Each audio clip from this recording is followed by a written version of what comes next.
नमस्कार, तहलका डिजिटल देख रहे हैं आप और मैं हूं आपके साथ विजय लक्ष्मी। बुलेटिन की शुरुआत करेंगे उत्तर प्रदेश की खबरों के साथ। पूर्व कैबिनेट मंत्री स्वामी प्रसाद मौर्य ने फतेहपुर में एक निजी कार्यक्रम के दौरान बीजेपी सरकार पर जमकर हमला बोला। उन्होंने आरोप लगाया कि उत्तर प्रदेश जंगल राज बन गया है, जहां भूमाफिया और अपराधी बेखौफ होकर घटनाओं को अंजाम दे रहे हैं।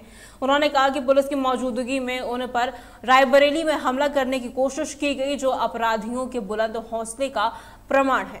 मौर्य ने एसआईआर को दलित, पिछड़े और आदिवासियों को मतदान से वंचित कराने की बीजेपी की साजिश बताया है। उन्होंने भाजपा हटाओ देश बचाओ का नारा देते हुए कहा कि ये सरकार जन विरोधी है और इसे सत्ता में बने रहने का कोई हक नहीं है। एसआईआर को बहाना है जी, इस देश के दलितों और पिछड़ों को मतदान से वंचित करने की साजिश है। निर्वाचन आयोग को आगे कर भारतीय जनता पार्टी इस साजिश को अंजाम देने का कोशिश कर रही है और साथ ही साथ हमारा भारतीय संविधान सभी को एक वोट देने का अधिकार देता है। जब उसके पास आई कार्ड है, आधार कार्ड है, अन्य मतदाता होने के प्रमाण पत्र है, तो इस हारमोनियम को लाने की आवश्यकता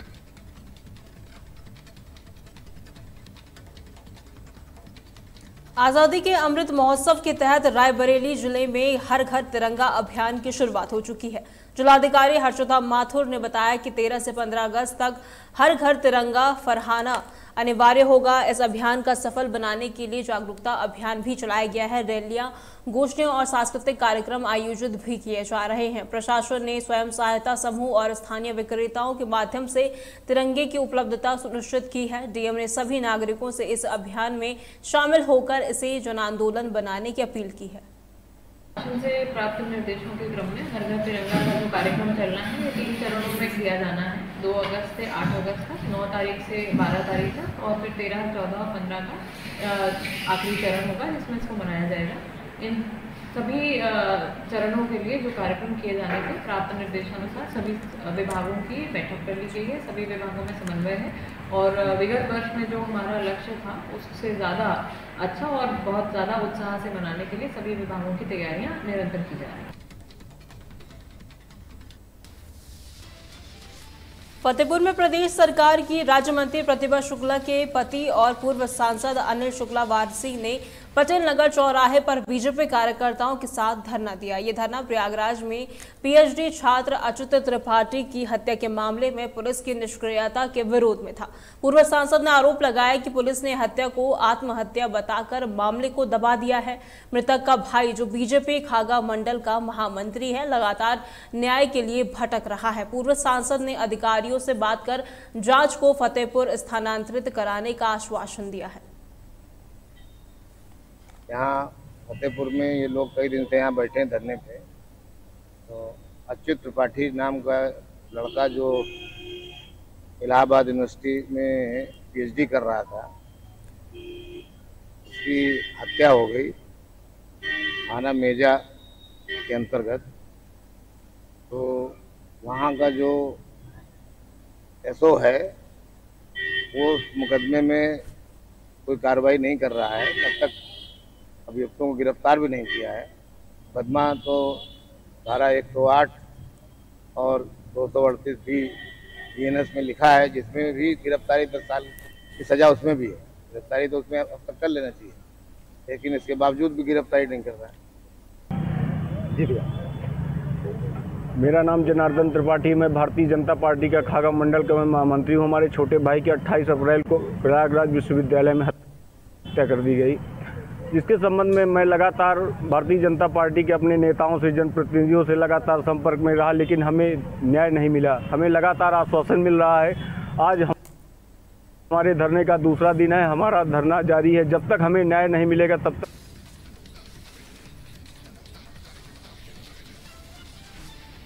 गाजियाबाद के इंद्रपुरम थाना पुलिस ने बुधवार को 2.83 लाख की जाली करेंसी के साथ एक युवक को गिरफ्तार किया है। आरोपी की पहचान दिल्ली निवासी उज्जवल झा के रूप में हुई है। पुलिस के अनुसार उज्जवल फेसबुक के जरिए एक अज्ञात व्यक्ति के संपर्क में आया था। उसने 1 लाख असली के बदले 3 लाख नकली नोट लिए थे और दिल्ली एनसीआर क्षेत्र में इन्हें चला रहा था। पुलिस ने उसके कब्जे से 500 के 586 जाली नोट बरामद किए हैं। आरोपी के खिलाफ पहले से ही एक मामला दर्ज है और अन्य आपराधिक इतिहास की जानकारी जुटाई जा रही है। पुलिस अब इस गिरोह के अज्ञात सदस्यों की भी तलाश कर रही है। मुखबिर की सूचना के आधार पर चेकिंग के दौरान एक व्यक्ति उज्जवल झा को गिरफ्तार किया गया है, जिनके कब्जे से 2,83,000 रुपए के नकली नोट बरामद किए गए हैं। ये कुल 566 नोट हैं जो कि 500 रुपए के डिनोमिनेशन में हैं। पूछताछ के क्रम में ये ज्ञात हुआ है कि ये नोट इसने अपने सोशल मीडिया के माध्यम से अपने एक मित्र से प्राप्त किए थे तथा उनको ये जनता के व्यक्तियों में प्रलोभन दे करके कि एक असली नोट के बदले 3 नकली नोट प्रोवाइड कराने को लेकर प्रलोभन दे करके ये सप्लाई कर रहे थे। इनके द्वारा कुल 1 लाख रुपए के बदले 3 लाख रुपए के नकली नोट प्राप्त किए गए थे, जिसमें से लगभग 17,000 रुपए ये इसी प्रकार से बाजार में तथा व्यक्तियों को दे चुके थे। इनके कब्जे से 2,83,000 रुपए के नोट अभी बरामद किए गए हैं। इस पूरे प्रकरण में इनकी मित्र की भूमिका पर और उनको तलाशने हेतु भी टीमों का गठन किया गया है। पूछताछ तथा साक्ष्यों के आधार पर पूरे प्रकरण में अग्रिम वैधानिक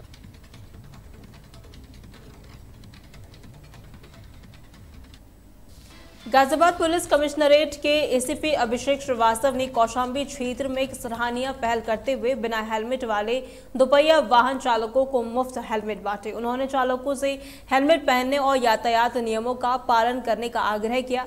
एसीपी ने कहा कि हेलमेट न केवल एक कानूनी आवश्यकता है बल्कि जीवन रक्षा के लिए भी बहुत जरूरी है। इस पहल का उद्देश्य सड़क दुर्घटनाओं को कम करना और लोगों में यातायात नियमों के प्रति जागरूकता बढ़ाना है। गाजियाबाद पुलिस कमिश्नरेट के द्वारा यातायात नियमों का लगातार जागरूकता बनाए हेतु तथा प्रचार प्रसार करने हेतु लगातार ही इनिशिएटिव्स लिए जा रहे हैं। आज उसी क्रम में दिनांक 6 अगस्त को थाना कौशाम्बी पे दोपहिया वाहन चालकों को जिनके पास हेलमेट नहीं थे या जो नहीं लगाए हुए थे उनको पुलिस टीम के द्वारा हेलमेट वितरित किए गए हैं तथा ये भी उनको बताया गया है कि इसके हेलमेट लगाने से उनका किस प्रकार से जीवन का बचाव हो सकता है।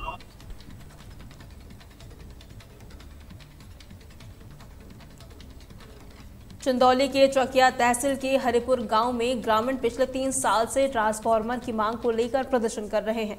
ग्रामीणों का आरोप है कि बिजली विभाग के जूनियर इंजीनियर 50,000 की रिश्वत मांग रहे हैं, जिसके बिना वे ट्रांसफार्मर नहीं लगा रहे हैं। ग्रामीणों ने चंदा इकट्ठा करके 25,000 दिए भी, लेकिन जेई ने 50,000 की मांग पर अड़े हुए हैं। इसके चलते ग्रामीण महंगे केबल खरीदकर 500 मीटर दूर से बिजली लाकर काम चला रहे हैं। प्रदर्शन के दौरान ग्रामीणों ने बांस के सहारे हो रही बिजली आपूर्ति को बंद कर ट्रांसफार्मर और बिजली के खंभे लगाने की मांग की है। बिजली नहीं हम लोग गरीब आदमी हमन के अथवा नहीं बात हमन के कहां से हमन बिल का पैसा देहल जाए।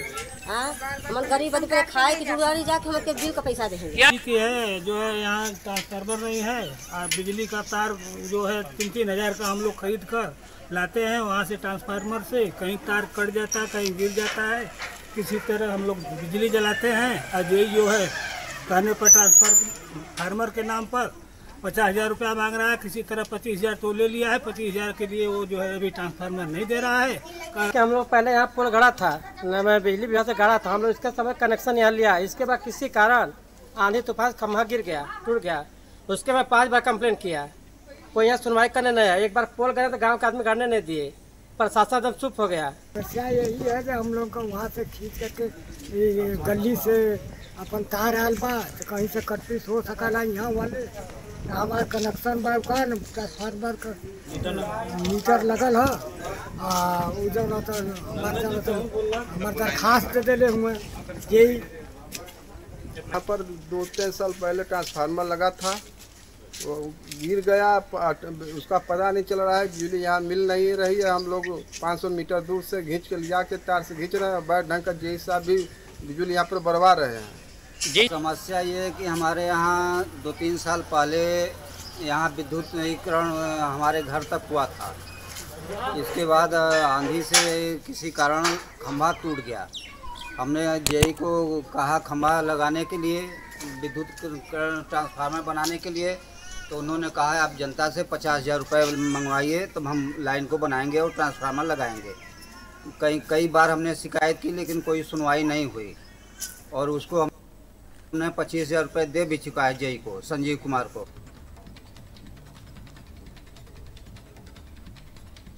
हरदोई के जिलाधिकारी अनुनय झा ने पिहानी में सई नदी की बाढ़ से प्रभावित क्षेत्रों का निरीक्षण किया। उन्होंने अधिकारियों को निर्देश दिया कि राहत कार्यों में कोई लापरवाही ना हो। उन्होंने फूड पैकेट, आवश्यक दवाएं और क्लोरीन की गोलियां वितरित करने के निर्देश दिए। जिलाधिकारी ने बाढ़ में अच्छी व्यवस्था सुनिश्चित करने और बाढ़ का पानी उतरने के बाद ब्लीचिंग पाउडर का छिड़काव करने के लिए भी कहा है। उन्होंने धोबिया आश्रम में शरण ले रहे बाढ़ पीड़ितों से बातचीत की। उन्होंने प्रशासन की व्यवस्थाओं पर संतोष जताया। से हम ये देख रहे हैं कि पिहानी नगर पालिका क्षेत्र एवं आसपास के जितने भी राजस्व ग्राम एवं ग्राम पंचायतें हैं, उनमें जलस्तर सई नदी में बढ़ने के कारण खेतों में और कुछ आबादी क्षेत्र में भी जल भराव होने की स्थिति हमने देखी है। इसी क्रम में अभी हम संबंधित एसडीएम साहब, बीडीओ साहब, तहसीलदार साहब, MOIC साहब एवं अन्य विभागों के अधिकारियों के साथ हमने एक समीक्षा बैठक की। कल से जलस्तर ज़रूर घटा है, लेकिन अभी भी जलस्तर घटने में धीमी गति से ये घट रहा है, जिसकी वजह से अभी भी जल भराव की स्थिति है। हमने 3-4 जो मुख्य निर्देश ये दिए हैं कि जहाँ जहाँ बाढ़ शरणालय बने हैं वहाँ पे उच्च कोटि की व्यवस्था रहनी चाहिए। हॉट कुक मील, जितने भी लोग हमारे बाढ़ शरणालय में आए हैं उनको उच्च गुणवत्ता का हॉट कुक मील मिलना चाहिए। इसके अतिरिक्त हमने CMO साहब की टीम को कहा है कि राहत शिविर जहाँ जहाँ लगा है वहाँ पे स्वास्थ्य शिविर भी लगाएं और किसी को भी किसी भी तरीके की समस्या का सामना न करना पड़े।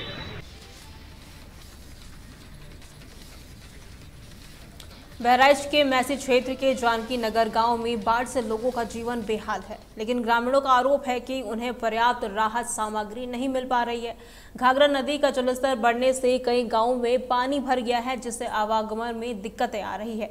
नए जिलाधिकारी अक्षय त्रिपाठी ने गांव का दौरा किया, लेकिन ग्रामीणों का कहना है कि उनके साथ केवल थोड़ी बहुत राहत सामग्री आई थी। ग्रामीणों ने लेखपाल छोटे लाल पर भी आरोप लगाया कि उन्होंने सिर्फ तिरपाल बांटे हैं, खाने पीने की कोई चीज नहीं दी है। मुख्यमंत्री योगी आदित्यनाथ द्वारा राहत सामग्री उपलब्ध कराने के निर्देश के बावजूद जिला प्रशासन की तैयारियों पर सवाल उठ रहे हैं। दिन हो गया। कौन कितने गांव यहाँ पर जलमग्न है? जलमग्न है, पूरे प्रसाद सिंह है, जानकी नगर है, पूरे सीताराम है, गलकारा है, आइनपुरवा है, पूरे जो है लगभग ये 1 हफ्ता हो गई है घाघरा का आते जाते हैं। सरजू नदी वहाँ में 70-80 घर रहे, वहाँ कुछ कट गए हैं।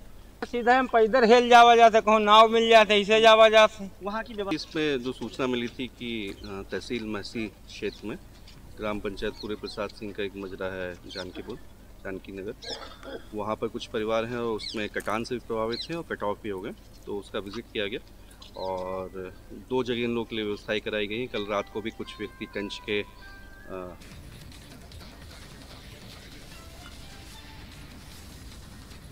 झांसी पुलिस ने एक मुठभेड़ में 13 मामलों में वांछित बदमाश रवि अरिहरवर उर्फ रवि घोड़ा को घायल कर गिरफ्तार कर लिया है। रवि ने 10 दिन पहले एक स्कूल के प्राचार्य को जान से मारने की कोशिश की थी।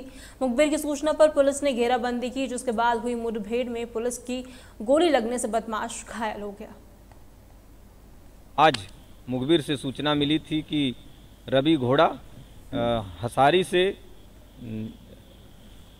सिमराहा की तरफ मोटरसाइकिल से निकलने वाला है। इस सूचना पर स्वाट टीम प्रभारी तथा थानाध्यक्ष सदर बाजार की टीम के द्वारा इसकी घेराबंदी की गई। अपने को घिरता हुआ देख इसने पुलिस टीम पर जान मारने की नीयत से फायर कर दिया गया।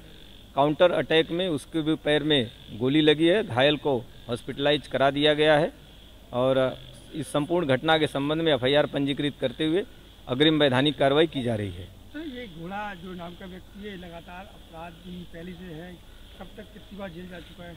हाँ बिल्कुल, इसके पहले भी इस पे कुल 13 मुकदमे गंभीर धाराओं के दर्ज हैं, जिसमें हत्या, गैंगस्टर, लूट आदि के मुकदमे।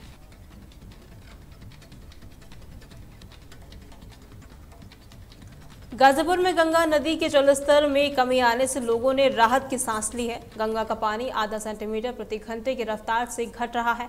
हालांकि अभी भी ये खतरे के निशान 63.105 मीटर से ऊपर बह रहा है।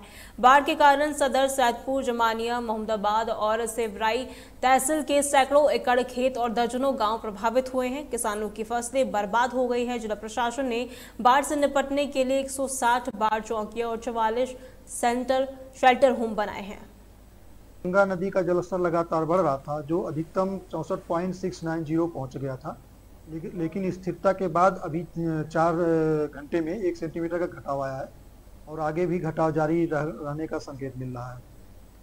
हाँ, बाढ़ जो है खतरे बिंदु से काफ़ी पानी ऊपर चला गया था और हमारे 143 गांव इसमें प्रभावित हुए थे, जिसमें 57 ऐसे थे जो रास्ते से कट गए थे और कुछ लोगों को हमें विस्थापित करना पड़ा और एक सेमरा में हमें कुछ परिवारों को लाकर शरणालय पे भी रखना पड़ा।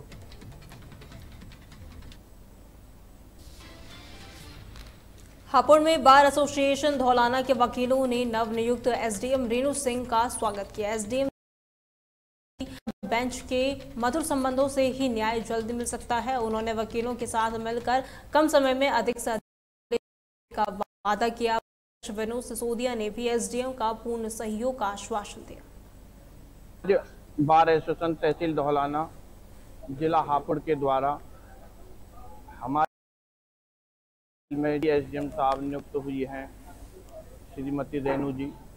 उनका बार एसोसिएशन के पदाधिकारी और सदस्यों ने स्वागत किया है और हम एसडीएम साहब से उम्मीद रखते हैं कि तहसील में जो पिछड़े काम पड़े हैं, जो हो नहीं रहे हैं, उन कामों को जो सुचारू रूप से चलाए।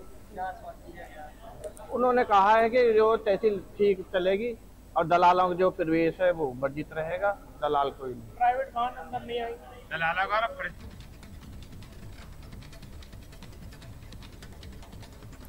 श्रावस्ती में राप्ती नदी का कटान निकोना क्षेत्र के लबडुआ और मुस्काबाबाद गांव में जारी है, जिससे कई गांव प्रभावित हो रहे हैं। बीजेपी विधायक राम फेरेन पांडे ने एसडीएम और बाढ़ खंड अधिकारी के साथ इन गांवों का निरीक्षण किया। विधायक ने बाढ़ खंड अधिकारी को कटान रोकने के लिए ठोस उपाय करने के निर्देश दिए हैं। ग्रामीणों ने प्रशासन से जल्द कार्रवाई की मांग की है।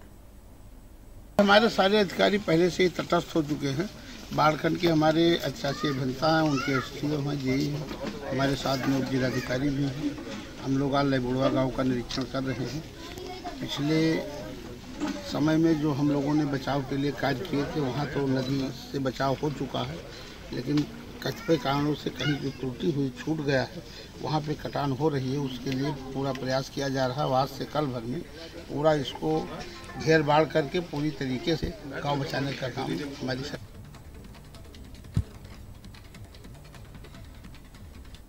पीलीभीत में एक अधिवक्ता मनोज कुमार वर्मा ने पुलिसकर्मियों पर मारपीट का आरोप लगाया है। अधिवक्ता का कहना है कि परिवार के विवाद की सूचना पर 112 नंबर की टीम उनके घर आई और उन्हें जबरदस्ती मारते पीटते हुए थाने ले गए। रास्ते में अन्य पुलिसकर्मियों ने भी उनके साथ मारपीट की, जिससे उन्हें गंभीर चोटें आई हैं। अधिवक्ता ने आरोप लगाया है कि पुलिस ने उनकी शिकायत दर्ज कराने से इनकार कर दिया और इलाज के लिए भी आनाकानी की। जिला संयुक्त बार एसोसिएशन के अध्यक्ष आनंद मिश्रा ने भी पुलिसकर्मियों के खिलाफ कार्रवाई की मांग की है।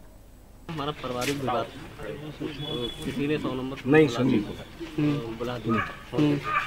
फिर उसके बाद हम खाना खा रहे थे तो अचानक ये हमारे घर में ऊपर दो छत्ते में घुस गए। वहाँ से घसीटते हुए नीचे लेकर इन्होंने हमारे साथ मारपीट की। फिर रास्ते में सुनसान जगह रोक के थाना एसआई योगेंद्र सिंह, सचिंदर, 3 लोग और पुलिसकर्मी थे। उन्होंने हमारे साथ बेरहमी से मारपीट। दिशा निर्देश तय कराएंगे बगैर प्रारंभिक जांच के कोई भी मुकदमा महिला संबंधी ना लेंगे। पीलीभीत में अधिवक्ता निर्दोष अधिवक्ताओं पर 376 महिला संबंधी बलात्कार संबंधी अपराधों के मुकदमे लिखे जा रहे हैं, जो बहुत ही घृणित है। कभी भी कोई बलात्कार संबंधित मुकदमा बगैर प्रीलिमिनरी इंक्वायरी के नहीं लिखा जाना चाहिए, जैसा कि पहले भी होता चला आया है। अभी हम मुकदमा कर रहे हैं किसी के खिलाफ और अपोजिट पार्टी हमसे मुकदमा नहीं जीत पा रही है, पैरवी से क्षुब्ध है, तो वो क्या करेगी, अपनी संबंधित महिला से महिला संबंधी अपराध में अभियोग पंजीकृत करा देगी, जिससे कानून और कानून व्यवस्था का दुरुपयोग हो रहा है। ऐसी स्थिति में बगैर प्रारंभिक जांच के किसी के खिलाफ मुकदमा नहीं कर लिखाया जाना चाहिए। विगत 1 माह में हमारे 6 अधिवक्ताओं पर बलात्कार संबंधी आरोप के अभियोग पंजीकृत किए गए हैं, जो बिल्कुल गलत है, जबकि वो जमीनी विवाद या पारिवारिक विवाद के चलते झूठे मुकदमे। उत्तर प्रदेश की खबरों में फिलहाल के लिए इतना ही। खबरों के लिए बने रहे तहलका डिजिटल के साथ।